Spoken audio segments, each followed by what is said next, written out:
The Street of Our Lady of the Fields. By Robert W. Chambers. 1. The street is not fashionable, either is it shabby. It is a pariah among streets, a street without a quarter. It is generally understood to lie outside the pale of the aristocratic Avenue de l'Observatoire. The students of the Montparnasse quarter consider it swell and will have none of it.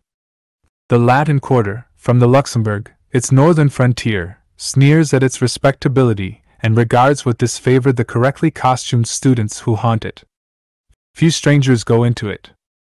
At times, however, the Latin quarter students use it as a thoroughfare between the Rue de Rennes and the Bullier, but except for that and the weekly afternoon visits of parents and guardians to the convent near the Rue Vavin, the Street of Our Lady of the Fields is as quiet as a Passy boulevard.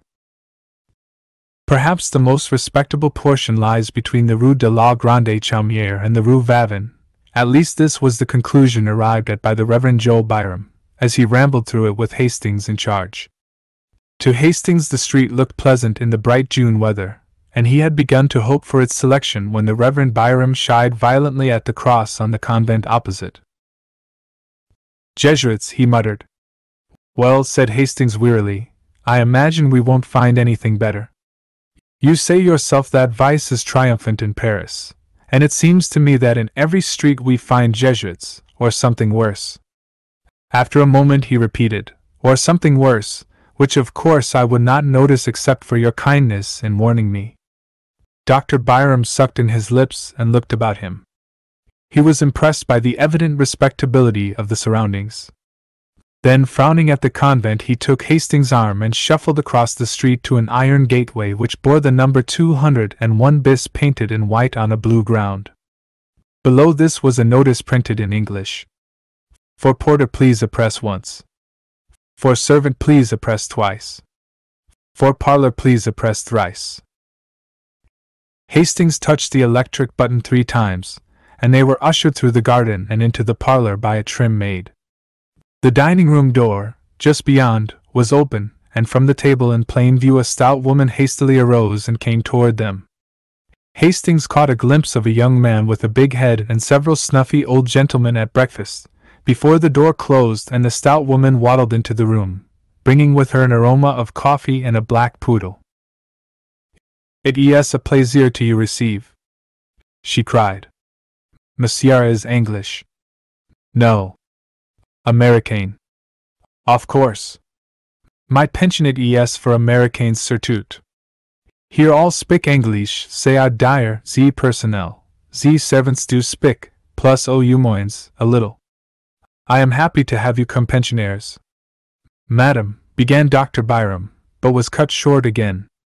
"Ah, yes, I know, mon Dieu. You do not speak French, but you have come to learn. My husband does speak French with ze pensionnaires. We have at ze moment a family Americain who learn of my husband French." Here the poodle growled at Dr. Byram and was promptly cuffed by his mistress. "Vertu!" she cried, with a slap. "Vertu! Oh! Le vilain, oh! Le vilain!" "Mais, madame," said Hastings, smiling, "Illinois n'est pas l'air très féroce." The poodle fled, and his mistress cried, "Ah, ze accent charming! He does speak already French like a Parisian young gentleman." Then Dr. Byram managed to get in a word or two and gathered more or less information with regard to prices. "It is a pension sérieux. My clientele is of the best, indeed a pension de famille where one is at home." Then they went upstairs to examine Hastings' future quarters, test the bed springs and arrange for the weekly towel allowance. Dr. Byram appeared satisfied. Madame Merritt accompanied them to the door and rang for the maid, but as Hastings stepped out into the gravel walk, his guide and mentor paused a moment and fixed Madame with his watery eyes. "You understand," he said, "that he is a youth of most careful bringing up, and his character and morals are without a stain. He is young and has never been abroad, never even seen a large city, and his parents have requested me, as an old family friend living in Paris, to see that he is placed under good influences. He is to study art, but on no account would his parents wish him to live in the Latin Quarter if they knew of the immorality which is rife there. A sound like the click of a latch interrupted him, and he raised his eyes, but not in time to see the maid slap the big-headed young man behind the parlor door. Madame coughed, cast a deadly glance behind her, and then beamed on Dr. Byram. "It es well that he come here. The pension more serious, Illinois n'en existe pas, et not any," she announced with conviction. So, as there was nothing more to add, Dr. Byram joined Hastings at the gate. "I trust," he said, eyeing the convent, "that you will make no acquaintances among Jesuits." Hastings looked at the convent until a pretty girl passed before the gray facade, and then he looked at her. A young fellow with a paint box and canvas came swinging along, stopped before the pretty girl, said something during a brief but vigorous handshake at which they both laughed, and he went his way, calling back, "Ah, demain, Valentine." As in the same breath she cried, "Ah, demain." Valentine, thought Hastings, what a quaint name, and he started to follow the Reverend Joe Byram, who was shuffling towards the nearest tramway station. 2. "And you are pleased with Paris, Monsieur Estang?" demanded Madame Merritt the next morning as Hastings came into the breakfast room of the pension, rosy from his plunge in the limited bath above. "I am sure I shall like it," he replied, wondering at his own depression of spirits. The maid brought him coffee and rolls. He returned the vacant glance of the big-headed young man and acknowledged diffidently the salutes of the snuffy old gentleman. He did not try to finish his coffee, and sat crumbling a roll, unconscious of the sympathetic glances of Madame Merritt, who had tact enough not to bother him. Presently a maid entered with a tray on which were balanced 2 bowls of chocolate, and the snuffy old gentleman leered at her ankles. The maid deposited the chocolate at a table near the window and smiled at Hastings. Then a thin young lady, followed by her counterpart in all except years, marched into the room and took the table near the window. They were evidently American, but Hastings, if he expected any sign of recognition, was disappointed. To be ignored by compatriots intensified his depression. He fumbled with his knife and looked at his plate. The thin young lady was talkative enough. She was quite aware of Hastings' presence, ready to be flattered if he looked at her, but on the other hand she felt her superiority, for she had been 3 weeks in Paris and he, it was easy to see, had not yet unpacked his steamer trunk. Her conversation was complacent. She argued with her mother upon the relative merits of the Louvre and the Bon Marché, but her mother's part of the discussion was mostly confined to the observation, "Why, Susie?" The snuffy old gentleman had left the room in a body, outwardly polite and inwardly raging. They could not endure the Americans, who filled the room with their chatter. The big-headed young man looked after them with a knowing cough, murmuring, "Gay old birds." "They look like bad old men, Mr. Bladen," said the girl. To this Mr. Bladen smiled and said they'd had their day, in a tone which implied that he was now having his. "And that's why they all have baggy eyes," cried the girl. "I think it's a shame for young gentlemen." "Why, Susie?" said the mother, and the conversation lagged. After a while Mr. Bladen threw down the Petit Journal, which he daily studied at the expense of the house, and turning to Hastings, started to make himself agreeable. He began by saying, "I see you are American." To this brilliant and original opening, Hastings, deadly homesick, replied gratefully, and the conversation was judiciously nourished by observations from Miss Susie being distinctly addressed to Mr. Bladen. In the course of events Miss Susie, forgetting to address herself exclusively to Mr. Bladen, and Hastings replying to her general question, the entente cordiale was established, and Susie and her mother extended a protectorate over what was clearly neutral territory. "Mr. Hastings, you must not desert the pension every evening as Mr. Bladen does. Paris is an awful place for young gentlemen, and Mr. Bladen is a horrid cynic." Mr. Bladen looked gratified. Hastings answered, "I shall be at the studio all day, and I imagine I shall be glad enough to come back at night." Mr. Bladen, who, at a salary of $15 a week, acted as agent for the Pewley Manufacturing Company of Troy, New York, smiled a skeptical smile and withdrew to keep an appointment with a customer on the Boulevard Magenta. Hastings walked into the garden with Mrs. Bing and Susie, and, at their invitation, sat down in the shade before the iron gate. The chestnut trees still bore their fragrant spikes of pink and white, and the bees hummed among the roses, trellised on the white-walled house. A faint freshness was in the air. The watering carts moved up and down the street, and a clear stream bubbled over the spotless gutters of the Rue de la Grande Chaumière. The sparrows were merry along the curbstones, taking bath after bath in the water and ruffling their feathers with delight. In a walled garden across the street a pair of blackbirds whistled among the almond trees. Hastings swallowed the lump in his throat, for the song of the birds and the ripple of water in a Paris gutter brought back to him the sunny meadows of Millbrook. "That's a blackbird," observed Miss Bing. "See him there on the bush with pink blossoms. He's all black except his bill, and that looks as if it had been dipped in an omelette, as some Frenchman says." "Why, Susie," said Mrs. Bing. "That garden belongs to a studio inhabited by 2 Americans," continued the girl serenely, "and I often see them pass. They seem to need a great many models, mostly young and feminine." "Why, Susie?" "Perhaps they prefer painting that kind, but I don't see why they should invite 5, with 3 more young gentlemen, and all get into 2 cabs and drive away singing. This street," she continued, "is dull. There is nothing to see except the garden and a glimpse of the Boulevard Montparnasse through the Rue de la Grande Chaumière. No one ever passes except a policeman. There is a convent on the corner." "I thought it was a Jesuit college," began Hastings, but was at once overwhelmed with a Baedeker description of the place, ending with, "On one side stand the palatial hotels of Jean-Paul Laurens and Guillaume Bouguereau, and opposite, in the little passage Stanislas Carolus Duran paints the masterpieces which charm the world." The blackbird burst into a ripple of golden throaty notes, and from some distant green spot in the city an unknown wild bird answered with a frenzy of liquid trills until the sparrows paused in their ablutions to look up with restless chirps. Then a butterfly came and sat on a cluster of heliotrope, and waved his crimson-banded wings in the hot sunshine. Hastings knew him for a friend, and before his eyes there came a vision of tall mulleins and scented milkweed alive with painted wings, a vision of a white house and woodbine-covered piazza, a glimpse of a man reading and a woman leaning over the pansy bed, and his heart was full. He was startled a moment later by Miss Bing. "I believe you are homesick." Hastings blushed.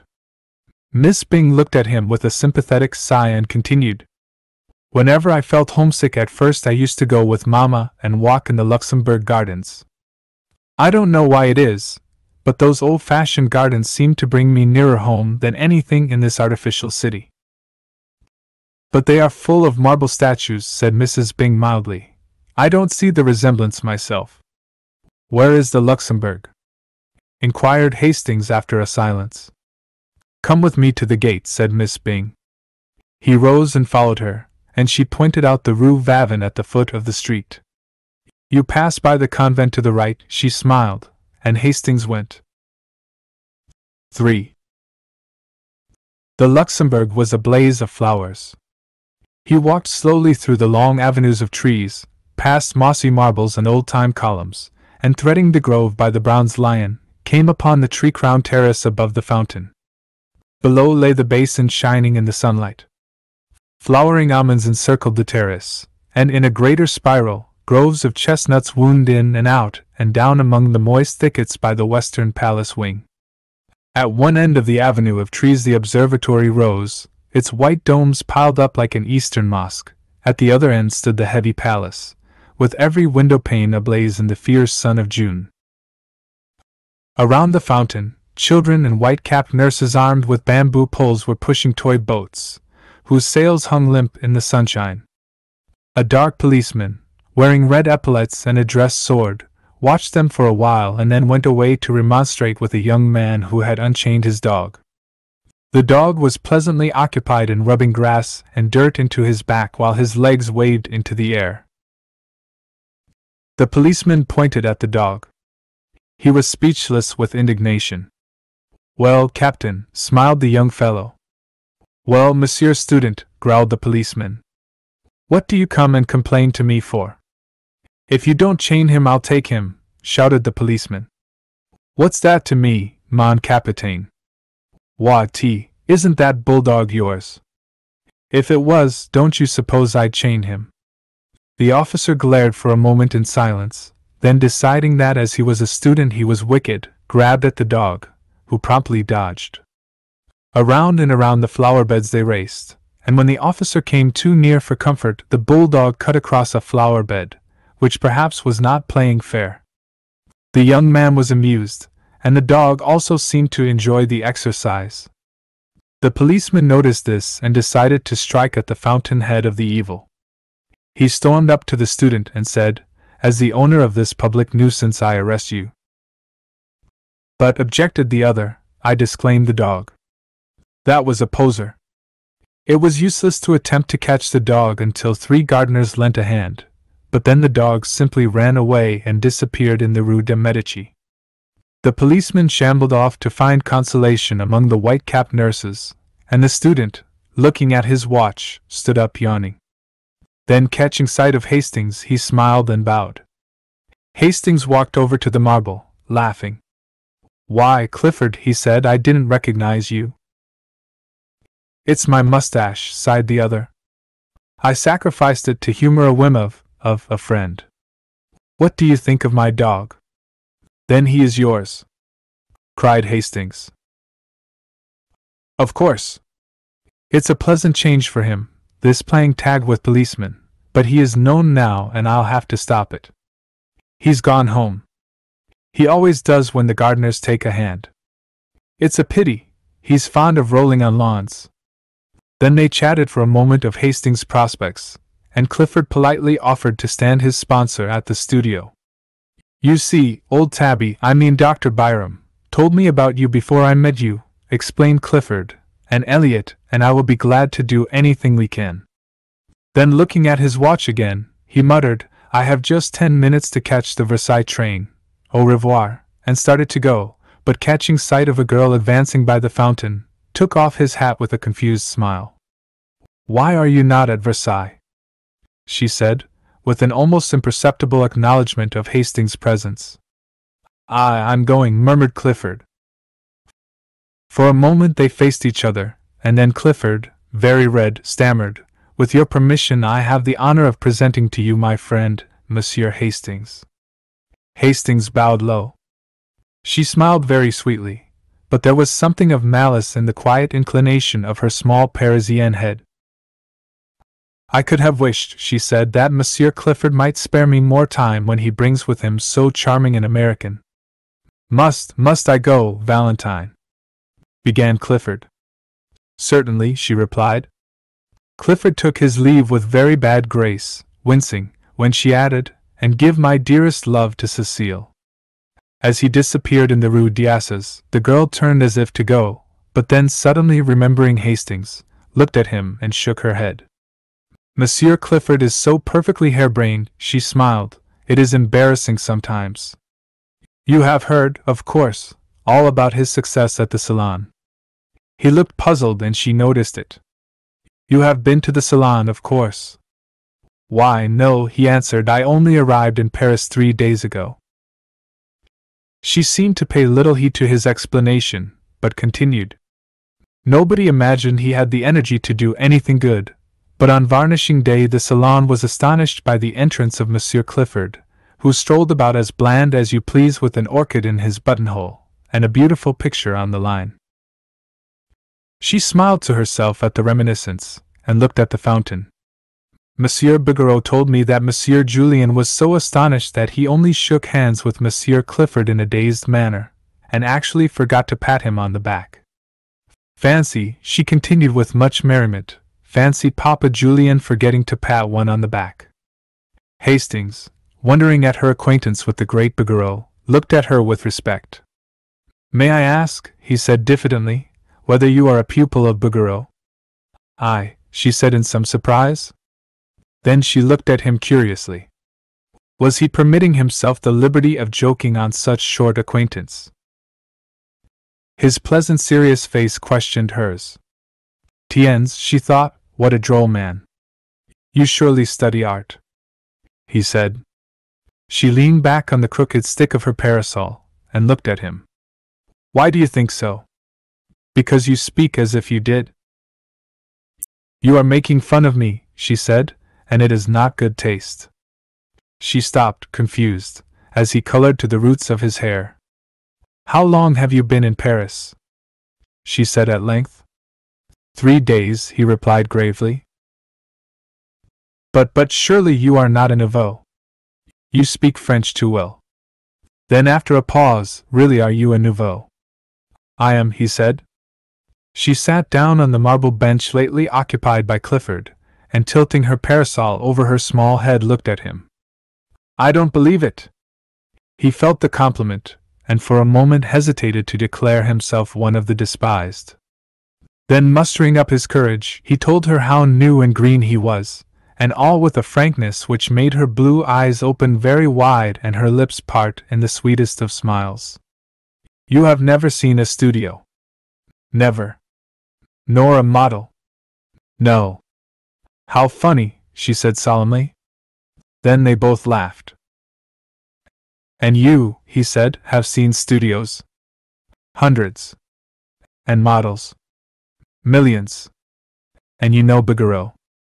Yes, and Henner, and Constant and Lawrence, and Puvis de Chavannes and Dagnan and Courtois, and all the rest of them. And yet you say you are not an artist. Pardon, she said gravely, did I say I was not? Won't you tell me? He hesitated. At first she looked at him, shaking her head and smiling, then of a sudden her eyes fell and she began tracing figures with her parasol in the gravel at her feet. Hastings had taken a place on the seat, and now, with his elbows on his knees, sat watching the spray drifting above the fountain jet. A small boy, dressed as a sailor, stood poking his yacht and crying, I won't go home. I won't go home. His nurse raised her hands to heaven. Just like a little American boy, thought Hastings, and a pang of homesickness shot through him. Presently the nurse captured the boat, and the small boy stood at bay. Monsieur René, when you decide to come here you may have your boat. The boy backed away scowling. Give me my boat, I say, he cried, and don't call me René, for my name's Randall and you know it. Hello? Said Hastings. Randall, that's English. I am American, announced the boy in perfectly good English, turning to look at Hastings, and she's such a fool she calls me René because Mama calls me Ranny. Here he dodged the exasperated nurse and took up his station behind Hastings, who laughed, and catching him around the waist lifted him into his lap. One of my countrymen, he said to the girl beside him. He smiled while he spoke, but there was a queer feeling in his throat. Don't you see the stars and stripes on my yacht? Demanded Randall. Sure enough, the American colors hung limply under the nurse's arm. Oh, cried the girl, he is charming, and impulsively stooped to kiss him, but the infant Randall wriggled out of Hastings' arms, and his nurse pounced upon him with an angry glance at the girl. She reddened and then bit her lips as the nurse, with eyes still fixed on her, dragged the child away and ostentatiously wiped his lips with her handkerchief. Then she stole a look at Hastings and bit her lip again. What an ill-tempered woman, he said. In America, most nurses are flattered when people kiss their children. For an instant she tipped the parasol to hide her face, then closed it with a snap and looked at him defiantly. Do you think it strange that she objected? Why not? He said in surprise. Again she looked at him with quick searching eyes. His eyes were clear and bright, and he smiled back, repeating, Why not? You are droll, she murmured, bending her head. Why?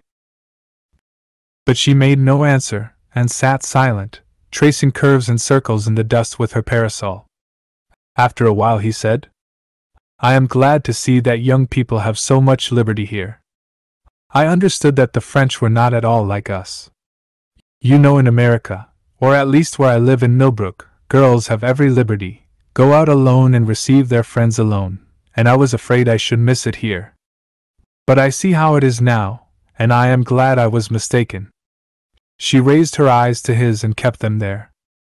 He continued pleasantly, "Since I have sat here I have seen a lot of pretty girls walking alone on the terrace there, and then you are alone too. Tell me, for I do not know French customs, do you have the liberty of going to the theater without a chaperone?" For a long time she studied his face, and then with a trembling smile said, "Why do you ask me?" "Because you must know, of course," he said gaily. "Yes," she replied indifferently, "I know." He waited for an answer, but getting none, decided that perhaps she had misunderstood him. "I hope you don't think I mean to presume on our short acquaintance," he began. "In fact, it is very odd, but I don't know your name. When Mr. Clifford presented me, he only mentioned mine. Is that the custom in France?" "It is the custom in the Latin Quarter," she said with a queer light in her eyes. Then suddenly she began talking almost feverishly. "You must know, Monsieur Hastings, that we are all en peu sans gêne here in the Latin Quarter. We are very bohemian, and etiquette and ceremony are out of place. It was for that Monsieur Clifford presented you to me with small ceremony, and left us together with less, only for that, and I am his friend, and I have many friends in the Latin Quarter, and we all know each other very well, and I am not studying art, but what?" he said, bewildered. "I shall not tell you, it is a secret," she said with an uncertain smile. On both cheeks a pink spot was burning, and her eyes were very bright. Then in a moment her face fell. "Do you know Monsieur Clifford very intimately?" "Not very." After a while she turned to him, grave and a little pale. "My name is Valentine Tizot. Might I ask a service of you on such very short acquaintance?" "Oh," he cried, "I should be honored." "It is only this," she said gently, "it is not much. Promise me not to speak to Monsieur Clifford about me. Promise me that you will speak to no one about me." "I promise," he said, greatly puzzled. She laughed nervously. "I wish to remain a mystery. It is a caprice." "But," he began, I had hoped that you might give Monsieur Clifford permission to present me at your house." My house," she repeated. "I mean where you live, in fact, to present me to your family." The change in the girl's face shocked him. "I beg your pardon," he cried, "I have hurt you." And as quick as a flash she understood him because she was a woman. "My parents are dead," she said. Presently he began again, very gently. "Would it displease you if I beg you to receive me?" "It is the custom." "I cannot," she answered. Then glancing up at him, "I am sorry, I should like to, but believe me, I cannot." He bowed seriously and looked vaguely uneasy. "It isn't because I don't wish to. I like you, you are very kind to me." "Kind?" he cried, surprised and puzzled. "I like you," she said slowly, "and we will see each other sometimes if you will." "At friends' houses." "No, not at friends' houses." "Where?" "Here," she said with defiant eyes. "Why," he cried, "in Paris you are much more liberal in your views than we are." She looked at him curiously. "Yes, we are very bohemian." "I think it is charming," he declared. "You see, we shall be in the best of society," she ventured timidly, with a pretty gesture toward the statues of the dead queens, ranged in stately ranks above the terrace. He looked at her, delighted, and she brightened at the success of her innocent little pleasantry. "Indeed," she smiled, "I shall be well chaperoned, because you see we are under the protection of the gods themselves. Look, there are Apollo, and Juno, and Venus, on their pedestals, counting them on her small gloved fingers, and Ceres, Hercules, but I can't make out." Hastings turned to look up at the winged god under whose shadow they were seated. "Why, it's love," he said. 4. "There is a nouveau here," drawled Laffat, leaning around his easel and addressing his friend Bowles. There is a nouveau here who is so tender and green and appetizing that heaven help him if he should fall into a salad bowl. Hayseed? Inquired Bowles, plastering in a background with a broken palette knife and squinting at the effect with approval. Yes, Squeedunk or Oshkosh, and how he ever grew up among the daisies and escaped the cows, heaven alone knows. Bowles rubbed his thumb across the outlines of his study to throw in a little atmosphere, as he said, glared at the model, pulled at his pipe and finding it out struck a match on his neighbor's back to relight it. His name, continued Laffat, hurling a bit of bread at the hat rack, his name is Hastings. He is a berry. He knows no more about the world, and here Mr. Laffat's face spoke volumes for his own knowledge of that planet, than a maiden cat on its first moonlight stroll. Bowles, now having succeeded in lighting his pipe, repeated the thumb touch on the other edge of the study and said, "Ah." "Yes," continued his friend, "and would you imagine it, he seems to think that everything here goes on as it does in his little backwoods ranch at home. Talks about the pretty girls who walk alone in the street, says how sensible it is, and how French parents are misrepresented in America, says that for his part he finds French girls, and he confessed to only knowing one, as jolly as American girls. I tried to set him right, tried to give him a pointer as to what sort of ladies walk about alone or with students, and he was either too stupid or too innocent to catch on. Then I gave it to him straight, and he said I was a vile-minded fool and marched off." "Did you assist him with your shoe?" inquired Bowles, languidly interested. "Well, no. He called you a vile-minded fool." "He was correct," said Clifford from his easel in front. What do you mean?" demanded Laffat, turning red. "That," replied Clifford. "Who spoke to you?" "Is this your business?" sneered Bowles, but nearly lost his balance as Clifford swung about and eyed him. "Yes," he said slowly, "it's my business." No one spoke for some time. Then Clifford sang out, "I say, Hastings." And when Hastings left his easel and came around, he nodded toward the astonished Laffat. "This man has been disagreeable to you, and I want to tell you that any time you feel inclined to kick him, why, I will hold the other creature." Hastings, embarrassed, said, "Why no, I don't agree with his ideas, nothing more."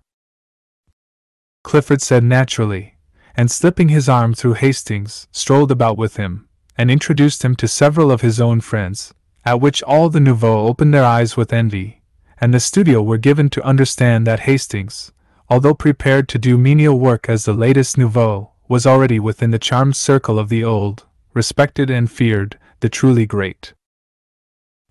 The rest finished, the model resumed his place, and work went on in a chorus of songs and yells and every ear-splitting noise which the art student utters when studying the beautiful. 5 o'clock struck, the model yawned, stretched and climbed into his trousers, and the noisy contents of 6 studios crowded through the hall and down into the street. 10 minutes later, Hastings found himself on top of a Montrouge tram, and shortly afterward was joined by Clifford. They climbed down at the Rue Gay-Lussac. "I always stop here," observed Clifford. "I like the walk through the Luxembourg." "By the way," said Hastings, "how can I call on you when I don't know where you live?" "Why, I live opposite you." "What, the studio in the garden where the almond trees are and the blackbirds?" "Exactly," said Clifford. "I'm with my friend Elliot." Hastings thought of the description of the 2 American artists which he had heard from Miss Susie Byng, and looked blank. Clifford continued, "Perhaps you had better let me know when you think of coming so that I will be sure to be there," he ended rather lamely. "I shouldn't care to meet any of your model friends there," said Hastings, smiling. "You know, my ideas are rather straight-laced, I suppose you would say, puritanical. I shouldn't enjoy it, and wouldn't know how to behave." "Oh, I understand," said Clifford, but added with great cordiality, "I'm sure we'll be friends although you may not approve of me and my set. But you will like Severn and Selby because, well, they are like yourself, old chap." After a moment he continued, "There is something I want to speak about. You see, when I introduced you, last week, in the Luxembourg, to Valentine—" "Not a word," cried Hastings, smiling, You must not tell me a word of her. Why? No, not a word, he said gaily. I insist. Promise me upon your honor you will not speak of her until I give you permission. Promise. I promise, said Clifford, amazed. She is a charming girl. We had such a delightful chat after you left, and I thank you for presenting me. But not another word about her until I give you permission. Oh, murmured Clifford. Remember your promise, he smiled, as he turned into his gateway. Clifford strolled across the street and, traversing the ivy-covered alley, entered his garden. He felt for his studio key, muttering, I wonder, but of course he doesn't. He entered the hallway, and fitting the key into the door, stood staring at the 2 cards tacked over the panels. Why the devil doesn't he want me to speak of her? He opened the door, and, discouraging the caresses of 2 brindle bulldogs, sank down on the sofa. Elliot sat smoking and sketching with a piece of charcoal by the window. Hello, he said without looking around. Clifford gazed absently at the back of his head, murmuring, I'm afraid that man is too innocent. I say, Elliot, he said, at last, Hastings, you know the chap that old Tabby Byram came around here to tell us about, the day you had to hide Colette in the armoire? Yes, what's up? Oh, nothing. He's a brick. Yes, said Elliot, without enthusiasm. Don't you think so? Demanded Clifford. Why, yes, but he is going to have a tough time when some of his illusions are dispelled. More shame to those who dispel them. Yes, wait until he comes to pay his call on us, unexpectedly, of course. Clifford looked virtuous and lighted a cigar. I was just going to say, he observed, that I have asked him not to come without letting us know, so I can postpone any orgy you may have intended. Ah! Cried Elliot indignantly. I suppose you put it to him in that way. Not exactly, grinned Clifford. Then more seriously, I don't want anything to occur here to bother him. He's a brick, and it's a pity we can't be more like him. I am, observed Elliot complacently, only living with you. Listen, cried the other. I have managed to put my foot in it in great style. Do you know what I've done? Well, the first time I met him in the street, or rather, it was in the Luxembourg, I introduced him to Valentine. Did he object? Believe me, said Clifford solemnly, this rustic Hastings has no more idea that Valentine is Valentine, than he has that he himself is a beautiful example of moral decency in a quarter where morals are as rare as elephants. I heard enough in a conversation between that blackguard Loffat and the little immoral eruption, Bowles, to open my eyes. I tell you Hastings is a trump. He's a healthy, clean-minded young fellow, bred in a small country village, brought up with the idea that saloons are way stations to hell, and as for women. Well, demanded Elliot. Well, said Clifford, his idea of the dangerous woman is probably a painted Jezebel. Probably, replied the other. He's a trump, said Clifford, and if he swears the world is as good and pure as his own heart, I'll swear he's right. Elliot rubbed his charcoal on his file to get a point, and turned to his sketch saying, he will never hear any pessimism from Richard Osborne. He's a lesson to me, said Clifford. Then he unfolded a small perfumed note, written on rose-colored paper, which had been lying on the table before him. He read it, smiled, whistled a bar or two from Miss Heliot, and sat down to answer it on his best cream-laid notepaper. When it was written and sealed, he picked up his stick and marched up and down the studio 2 or 3 times, whistling. Going out? Inquired the other, without turning. Yes, he said, but lingered a moment over Elliot's shoulder, watching him pick out the lights in his sketch with a bit of bread. Tomorrow is Sunday, he observed after a moment's silence. Well? Inquired Elliot. Have you seen Colette? No, I will tonight. She and Roden and Jacqueline are coming to Belance. I suppose you and Cecile will be there. Well, no, replied Clifford. Cecile dines at home tonight, and I had an idea of going to Mignon's. Elliot looked at him with disapproval. You can make all the arrangements for La Roche without me, he continued, avoiding Elliot's eyes. What are you up to now? Nothing, protested Clifford. Don't tell me, replied his chum, with scorn. Fellows don't rush off to Mignon's when the set dine at Balance. Who is it now? But no, I won't ask that, what's the use? Then he lifted up his voice in complaint and beat upon the table with his pipe. What's the use of ever trying to keep track of you? What will Cecile say? Oh yes, what will she say? It's a pity you can't be constant 2 months, yes, by Jove. And the quarter is indulgent, but you abuse its good nature and mine too. Presently he arose, and jamming his hat on his head, marched to the door. Heaven alone knows why any one puts up with your antics, but they all do, and so do I. If I were Cecile or any of the other pretty fools after whom you have toddled and will, in all human probabilities, continue to toddle, I say, if I were Cecile I'd spank you. Now I'm going to Balance, and as usual I shall make excuses for you and arrange the affair, and I don't care a continental where you are going, but by the skull of the studio skeleton. If you don't turn up tomorrow with your sketching kit under one arm and Cecile under the other, if you don't turn up in good shape, I'm done with you, and the rest can think what they please. Good night. Clifford said good night with as pleasant a smile as he could muster, and then sat down with his eyes on the door. He took out his watch and gave Elliot 10 minutes to vanish, then rang the concierge's call, murmuring, oh dear, why the devil do I do it? Alfred, he said, as that gimlet-eyed person answered the call, make yourself clean and proper, Alfred, and replace your sabots with a pair of shoes.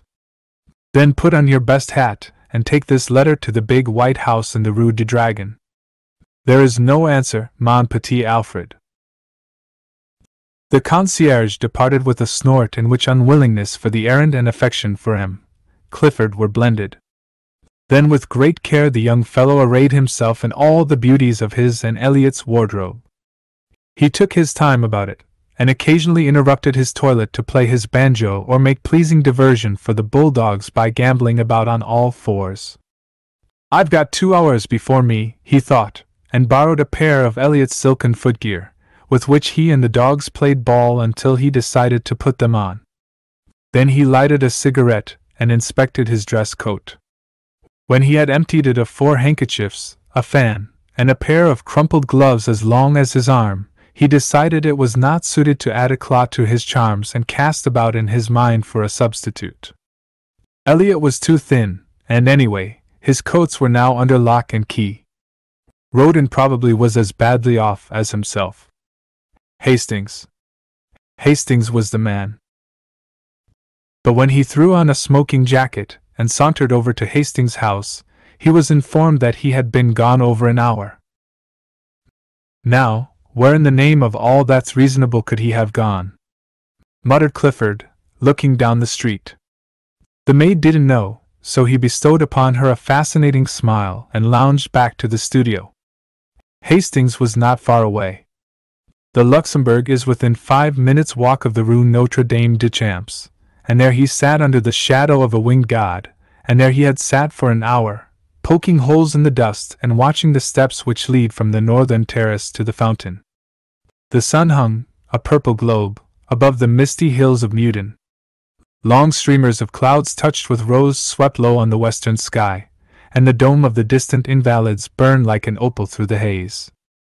Behind the palace the smoke from a high chimney mounted straight into the air, purple until it crossed the sun, where it changed to a bar of smoldering fire. High above the darkening foliage of the chestnuts the twin towers of Street Sulpice rose, an ever-deepening silhouette. A sleepy blackbird was caroling in some near thicket, and pigeons passed and repassed with the whisper of soft winds in their wings. The light on the palace windows had died away, and the dome of the Pantheon swam aglow above the northern terrace, a fiery Valhalla in the sky, while below in grim array, along the terrace ranged, the marble ranks of queens looked out into the west. From the end of the long walk by the northern facade of the palace came the noise of omnibuses and the cries of the street. Hastings looked at the palace clock. 6, and as his own watch agreed with it, he fell to poking holes in the gravel again. A constant stream of people passed between the Odeon and the fountain. Priests in black, with silver-buckled shoes, line soldiers, slouchy and rakish, neat girls without hats bearing milliners' boxes, students with black portfolios and high hats, students with berets and big canes, nervous, quick-stepping officers, symphonies in turquoise and silver, ponderous jangling cavalrymen all over dust, pastry cooks' boys skipping along with utter disregard for the safety of the basket balanced on the impish head, and then the lean outcast, the shambling Paris tramp, slouching with shoulders bent and little eye furtively scanning the ground for smokers' refuse. All these moved in a steady stream across the fountain circle and out into the city by the Odeon, whose long arcades were now beginning to flicker with gas jets. The melancholy bells of St. Sulpice struck the hour, and the clock tower of the palace lighted up. Then hurried steps sounded across the gravel, and Hastings raised his head. "How late you are," he said, but his voice was hoarse and only his flushed face told how long had seemed the waiting. "She said I was kept, indeed, I was so much annoyed, and I may only stay a moment." She sat down beside him, casting a furtive glance over her shoulder at the god upon his pedestal. "What a nuisance, that intruding Cupid still there." "Wings and arrows too," said Hastings, unheeding her motion to be seated. "Wings," she murmured, "oh yes, to fly away with when he's tired of his play." Of course it was a man who conceived the idea of wings, otherwise Cupid would have been insupportable. "Do you think so?" "Ma foi, it's what men think." "And women?" "Oh," she said, with a toss of her small head, "I really forget what we were speaking of." "We were speaking of love," said Hastings. "I was not," said the girl. Then looking up at the marble god, "I don't care for this one at all. I don't believe he knows how to shoot his arrows. No, indeed, he is a coward. He creeps up like an assassin in the twilight." "I don't approve of cowardice," she announced, and turned her back on the statue. "I think," said Hastings quietly, "that he does shoot fairly, yes, and even gives one warning." "Is it your experience, Monsieur Hastings?" He looked straight into her eyes and said, "He is warning me." "Heed the warning then," she cried, with a nervous laugh. As she spoke she stripped off her gloves, and then carefully proceeded to draw them on again. When this was accomplished she glanced at the palace clock, saying, "Oh dear, how late it is," furled her umbrella, then unfurled it, and finally looked at him. "No," he said, "I shall not heed his warning." "Oh dear," she sighed again, still talking about that tiresome statue. Then stealing a glance at his face, I suppose you are in love." "I don't know," he muttered, "I suppose I am." She raised her head with a quick gesture. "You seem delighted at the idea," she said, but bit her lip and trembled as his eyes met hers.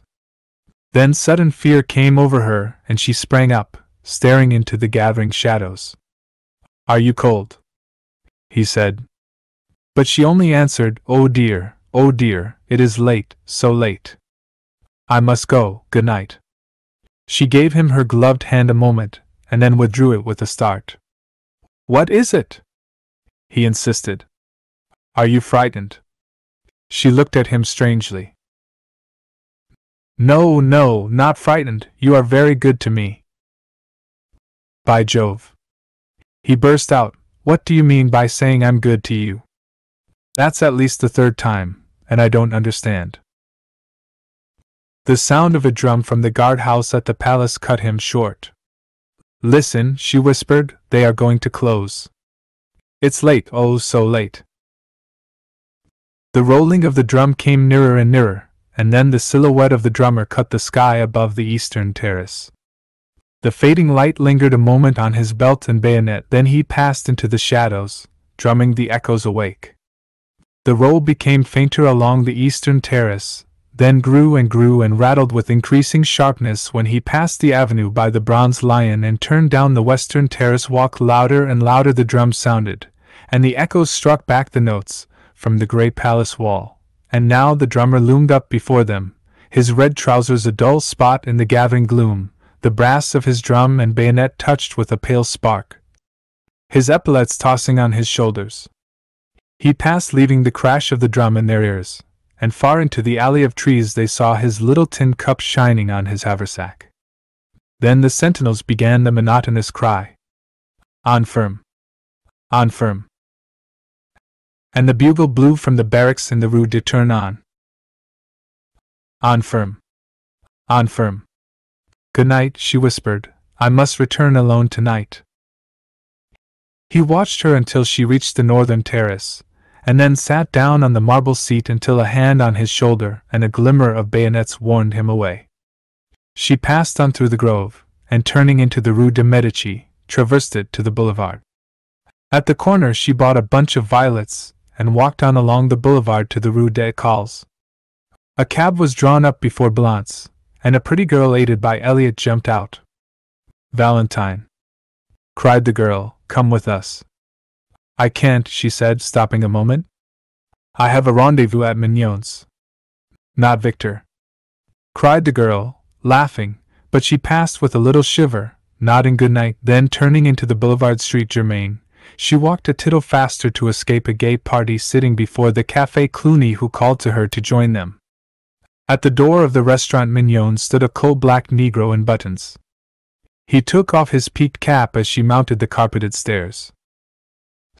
"Send Eugene to me," she said at the office, and passing through the hallway to the right of the dining room stopped before a row of paneled doors. A waiter passed and she repeated her demand for Eugene, who presently appeared, noiselessly skipping, and bowed murmuring, "Madam." "Who is here?" "No one in the cabinets, madam. In the half Madame Madeleine and Monsieur Gay, Monsieur de Clamart, Monsieur Clisson, Madame Marie and their set." Then he looked around and bowing again murmured, "Monsieur awaits madam since half an hour," and he knocked at one of the paneled doors bearing the number 6. Clifford opened the door, and the girl entered. The garçon bowed her in, and whispering, "Will monsieur have the goodness to ring?" vanished. He helped her off with her jacket, and took her hat and umbrella. When she was seated at the little table with Clifford opposite, she smiled and leaned forward on both elbows, looking him in the face. "What are you doing here?"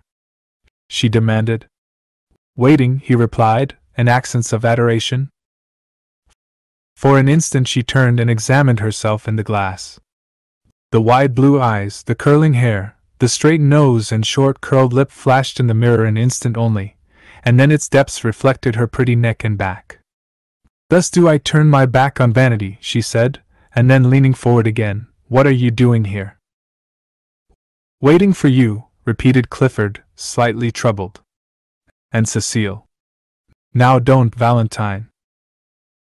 "Do you know," she said calmly, "I dislike your conduct?"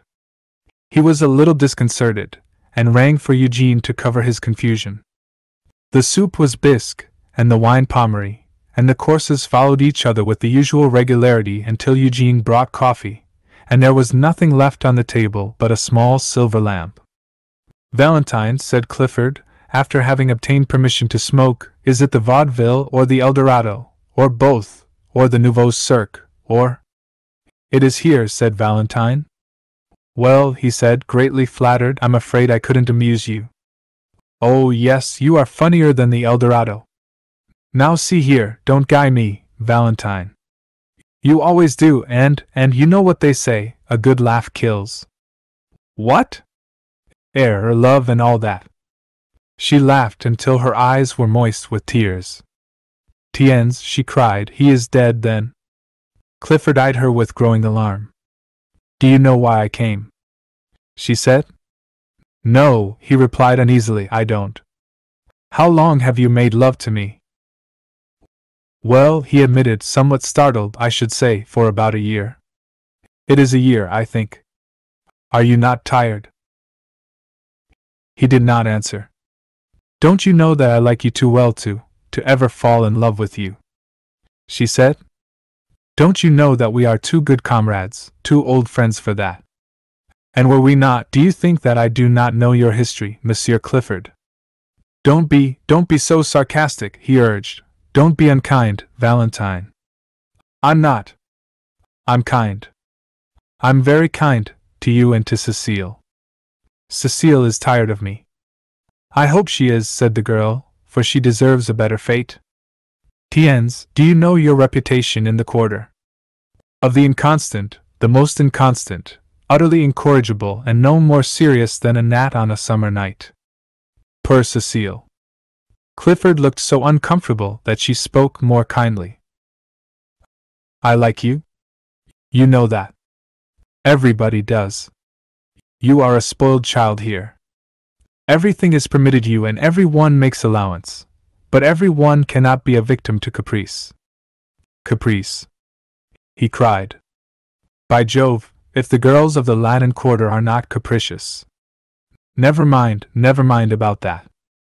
You must not sit in judgment, you of all men. Why are you here tonight? Oh, she cried, I will tell you why. Monsieur receives a little note, he sends a little answer, he dresses in his conquering raiment. I don't, said Clifford, very red. You do, and it becomes you, she retorted with a faint smile. Then again, very quietly, I am in your power, but I know I am in the power of a friend. I have come to acknowledge it to you here, and it is because of that that I am here to beg of you a favor. Clifford opened his eyes, but said nothing. I am in great distress of mind. It is Monsieur Hastings. Well, said Clifford in some astonishment.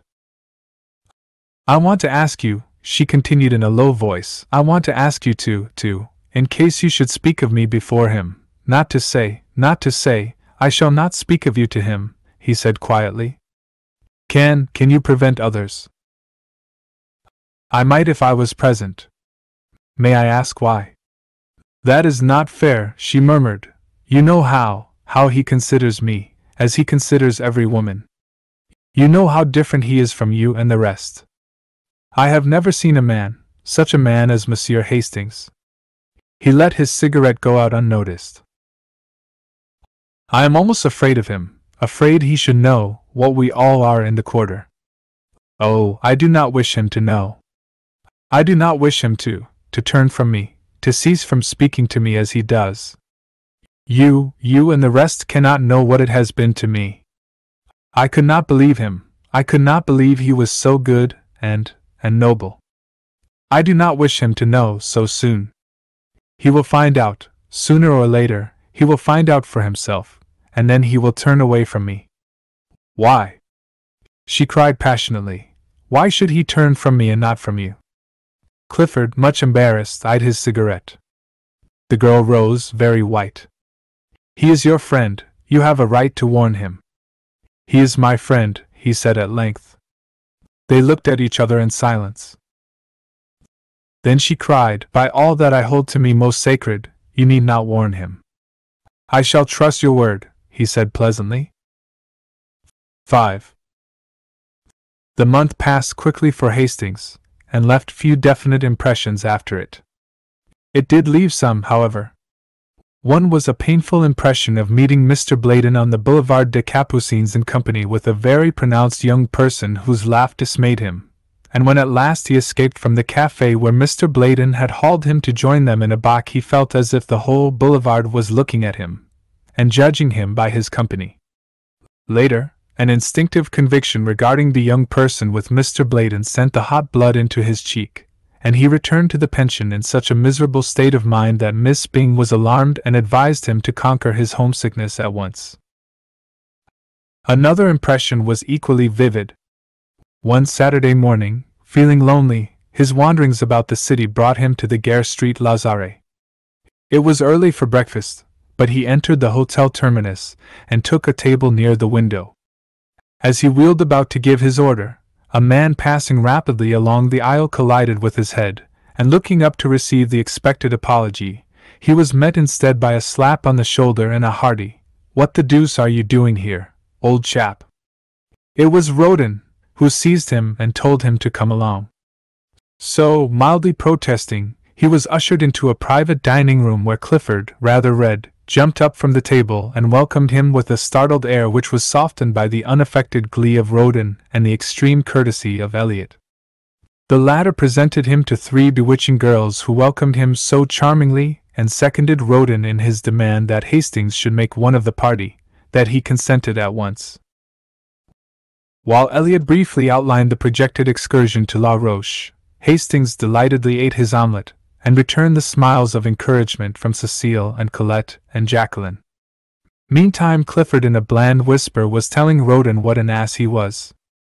Poor Roden looked miserable until Elliot, divining how affairs were turning, frowned on Clifford and found a moment to let Roden know that they were all going to make the best of it. "You shut up," he observed to Clifford. "It's fate, and that settles it." "It's Roden, and that settles it," murmured Clifford, concealing a grin.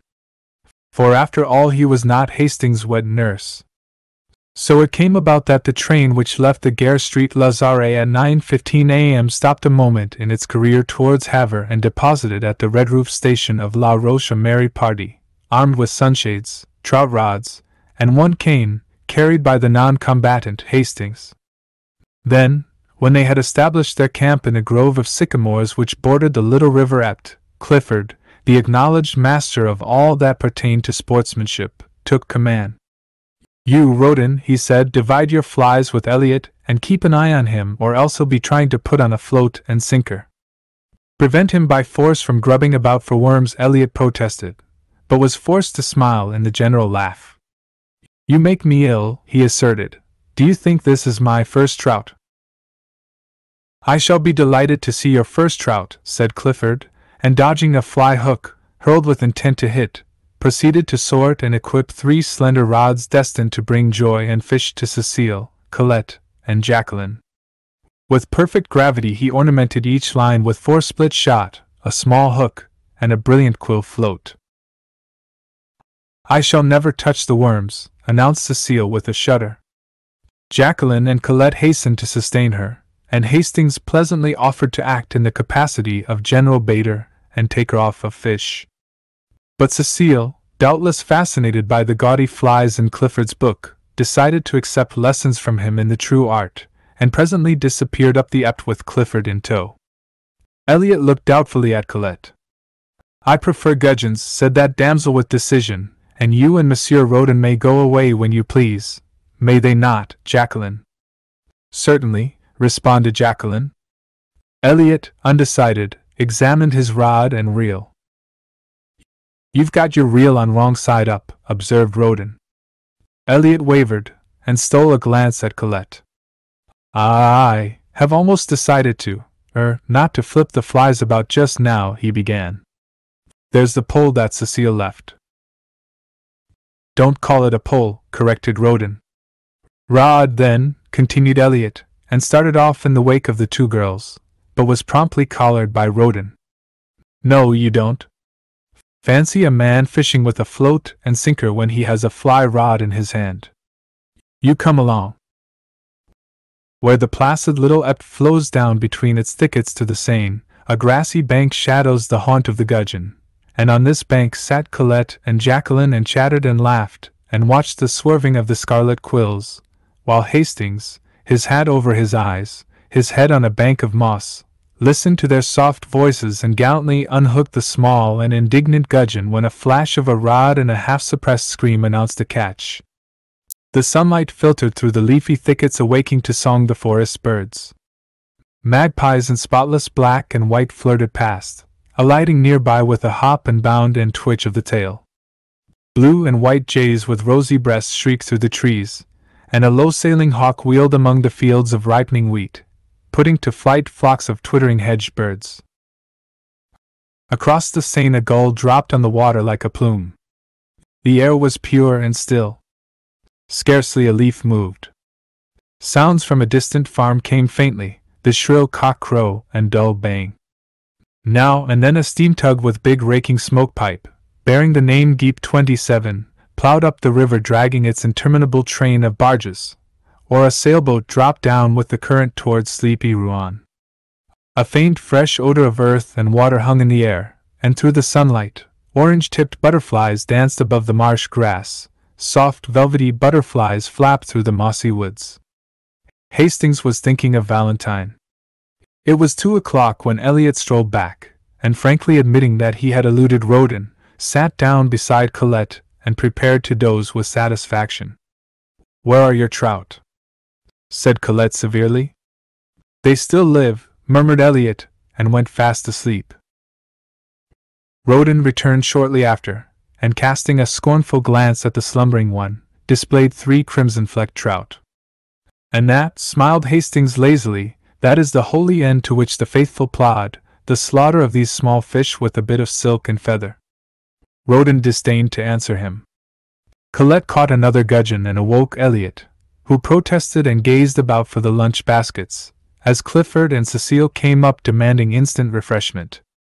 Cecile's skirts were soaked, and her gloves torn, but she was happy, and Clifford, dragging out a 2-pound trout, stood still to receive the applause of the company. "Where the deuce did you get that?"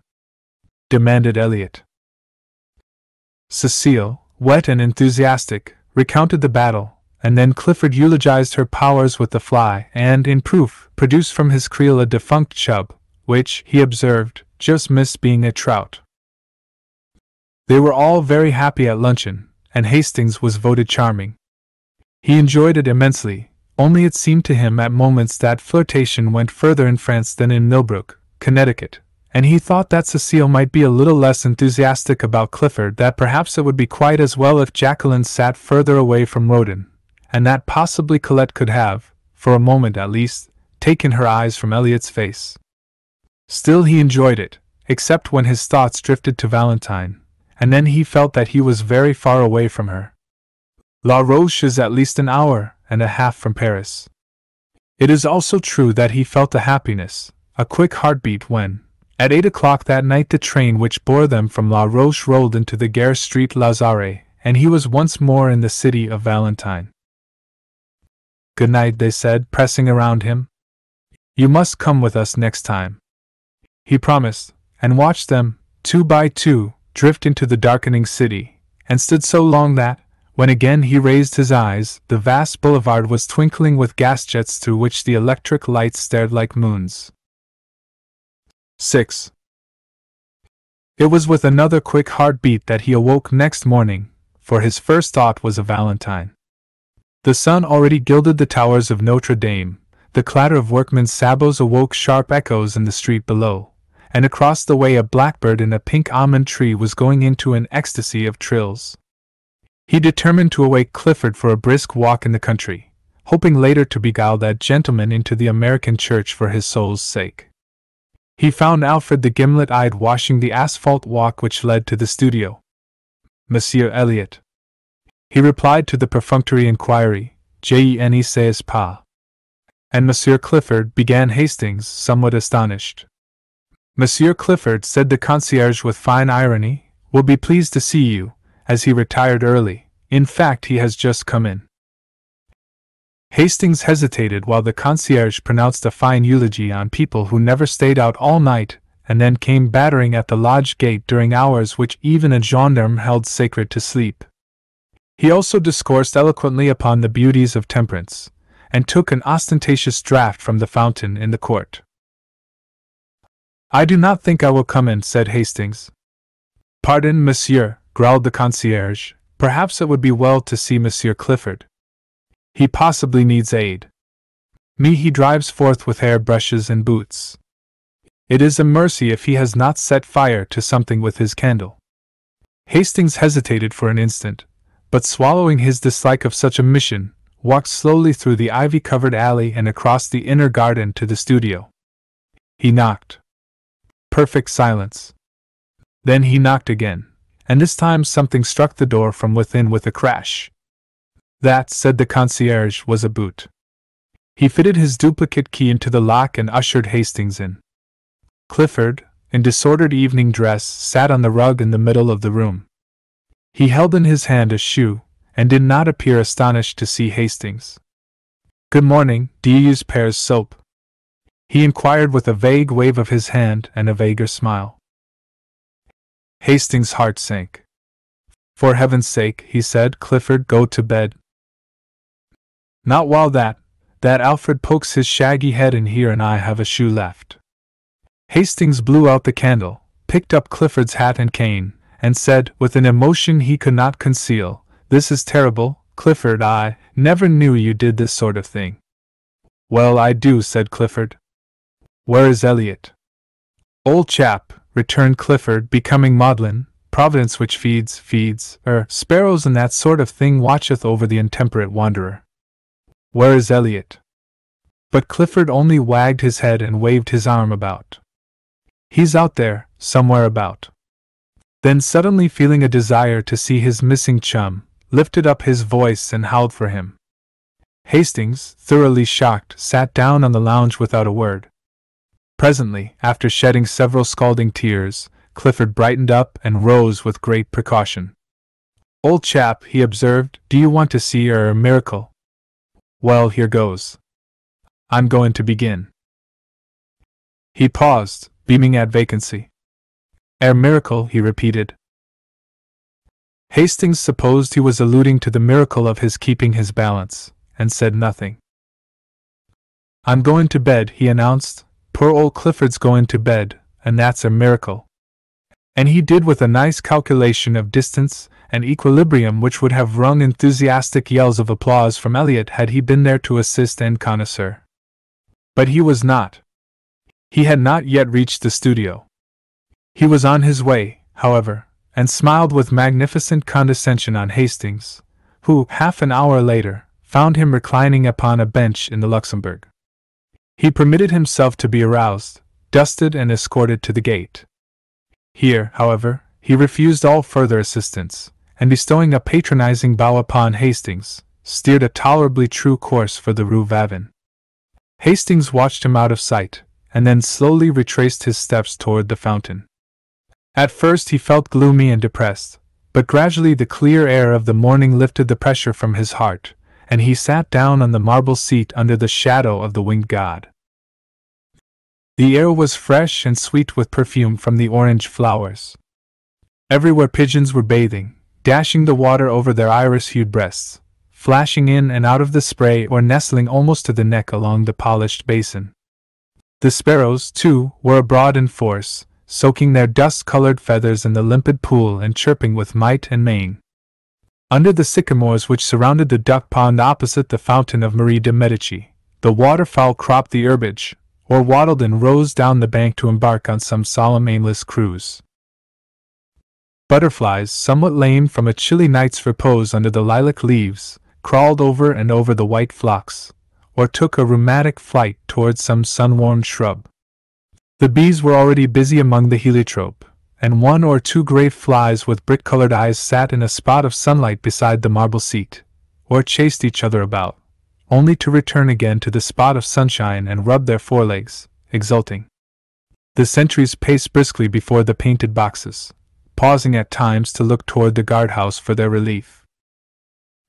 They came at last, with a shuffle of feet and click of bayonets. The word was passed, the relief fell out, and away they went, crunch, crunch, across the gravel. A mellow chime floated from the clock tower of the palace, the deep bell of Street Sulpice echoed the stroke. Hastings sat dreaming in the shadow of the god, and while he mused somebody came and sat down beside him. At first he did not raise his head. It was only when she spoke that he sprang up. You! At this hour? I was restless, I could not sleep. Then in a low, happy voice. And you? At this hour? I slept, but the sun awoke me. I could not sleep, she said, and her eyes seemed, for a moment, touched with an indefinable shadow.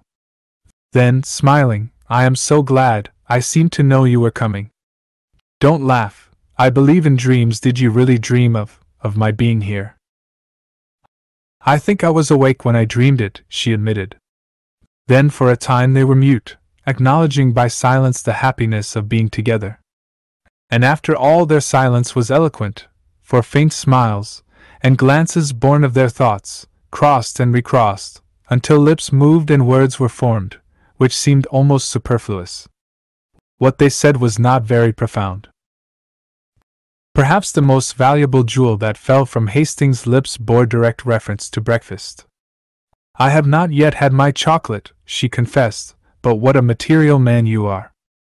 Valentine, he said impulsively, I do wish that you would, Just for this once, give me the whole day, just for this once. Oh dear, she smiled, not only material, but selfish. Not selfish, hungry, he said, looking at her. A cannibal too, oh dear. Will you, Valentine? But my chocolate. Take it with me. But déjeuner.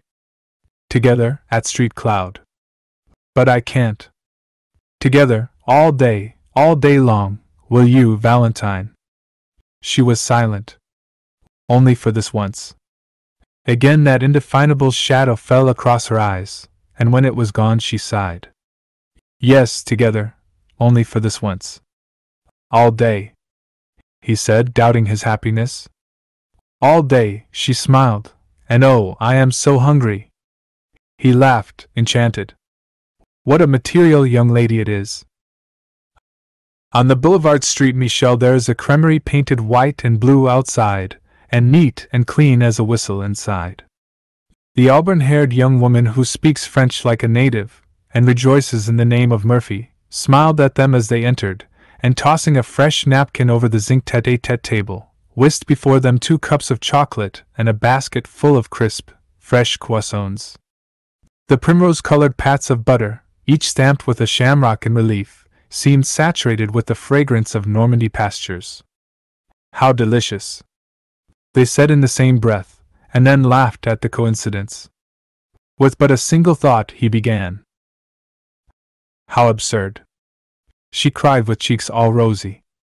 I'm thinking I'd like a croissant. So am I, he replied triumphant, that proves it.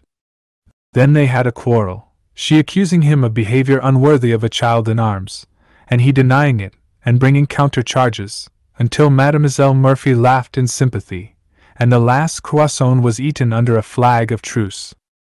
Then they rose, and she took his arm with a bright nod to Mile Murphy, who cried them a merry Bonjour, madame. Bonjour, monsieur. And watched them hail a passing cab and drive away. Dieu. Chuils beau, she sighed, adding after a moment, do they be married, I dunno, ma foiilsont bien l'air. The cab swung around the Rue de Medici, turned into the Rue de Vaugirard, followed it to where it crosses the Rue de Rennes, and taking that noisy thoroughfare, drew up before the Gare Montparnasse. They were just in time for a train and scampered up the stairway and out to the cars as the last note from the starting gong rang through the arched station. The guards slammed the door of their compartment, a whistle sounded, answered by a screech from the locomotive, and the long train glided from the station, faster, faster, and sped out into the morning sunshine. The summer wind blew in their faces from the open window, and sent the soft hair dancing on the girl's forehead. We have the compartment to ourselves, said Hastings. She leaned against the cushioned window seat, her eyes bright and wide open, her lips parted. The wind lifted her hat, and fluttered the ribbons under her chin. With a quick movement she untied them, and drawing a long hatpin from her hat, laid it down on the seat beside her. The train was flying. The color surged in her cheeks, and with each quick-drawn breath, her breath rose and fell under the cluster of lilies at her throat. Trees, houses, ponds danced past, cut by a mist of telegraph poles. Faster! Faster! She cried. His eyes never left her, but hers, wide open, and blue as the summer sky, seemed fixed on something far ahead, something which came no nearer, but fled before them as they fled. Was it the horizon, cut now by the grim fortress on the hill, now by the cross of a country chapel? Was it the summer moon, ghost-like, slipping through the vaguer blue above? Faster! Faster! She cried. Her parted lips burned scarlet. The car shook and shivered, and the fields streamed by like an emerald torrent. He caught the excitement, and his face glowed. Oh, she cried, and with an unconscious movement caught his hand, drawing him to the window beside her. Look! Lean out with me. He only saw her lips move. Her voice was drowned in the roar of a trestle, but his hand closed in hers and he clung to the sill. The wind whistled in their ears. Not so far out, Valentine, take care. he gasped. Below, through the ties of the trestle, a broad river flashed into view and out again, as the train thundered along a tunnel, and away once more through the freshest of green fields. The wind roared about them. The girl was leaning far out from the window, and he caught her by the waist, crying, "Not too far." But she only murmured, "Faster. Faster. Away out of the city, out of the land, faster, faster. Away out of the world." "What are you saying all to yourself?" he said, but his voice was broken, and the wind whirled it back into his throat. She heard him, and turning from the window looked down at his arm about her. Then she raised her eyes to his. The car shook and the windows rattled. They were dashing through a forest now, and the sun swept the dewy branches with running flashes of fire. He looked into her troubled eyes, he drew her to him and kissed the half-parted lips, and she cried out, a bitter, hopeless cry, "Not that, not that." But he held her close and strong, whispering words of honest love and passion, and when she sobbed, not that, I have promised. You must know I am not worthy." In the purity of his own heart her words were, to him, meaningless then, meaningless forever after. Presently her voice ceased, and her head rested on his breast. He leaned against the window, his ears swept by the furious wind, his heart in a joyous tumult. The forest was past, and the sun slipped from behind the trees, flooding the earth again with brightness. She raised her eyes and looked out into the world from the window. Then she began to speak, but her voice was faint, and he bent his head close to hers and listened. "I cannot turn from you. I am too weak. You were long ago my master of my heart and soul. I have broken my word to one who trusted me, but I have told you all. What matters the rest?" He smiled at her innocence, and she worshipped his. She spoke again. "Take me or cast me away, what matters it? Now with a word you can kill me, and it might be easier to die than to look upon happiness as great as mine." He took her in his arms. "Hush, what are you saying? Look out at the sunlight, the meadows and the streams. We shall be very happy in so bright a world." She turned to the sunlight. From the window, the world below seemed very fair to her. Trembling with happiness, she sighed. "Is this the world? Then I have never known it." "Nor have I, God forgive me," he murmured. Perhaps it was our gentle Lady of the Fields who forgave them both.